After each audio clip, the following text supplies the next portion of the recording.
Buntis daw ang isang lalaking aso sa Bayambang, Pangasinan. Buntis nga ba?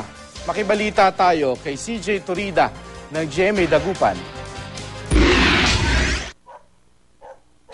Walang nakakamangha sa pagbubuntis ng isang aso, maliban na lang kung ito'y lalaki. Dito sa Bayambang, Pangasinan, inaalagaan ni Boyet Cabrera ang isang lalaking aso na buntis daw. Lumalaki kasi ang tiyan nito.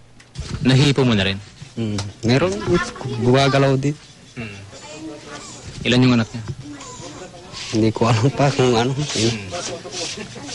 Hindi naman magkapaniwala ang veterinaryong sumuri sa aso. Ngayon lang daw siya nakarinig at nakakita ng ganitong uri ng kaso. Wala siyang organ pang babae. Kaya nagtataka tayo, paano siya nakakuha? Di ba dapat may mangyayaring copulation doon para may madeposituhan siya ng semen. Kaso wala, di ba? So, parang imposible yata. Hinala ng doktor, may ascites ang aso.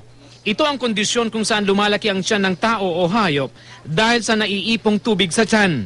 Karaniwan itong nangyayari kapag nagkakaproblema ang atay.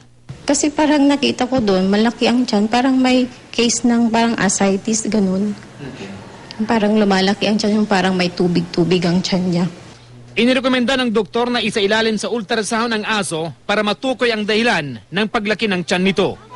CJ Torida, Nagbabalita, Pilipinas.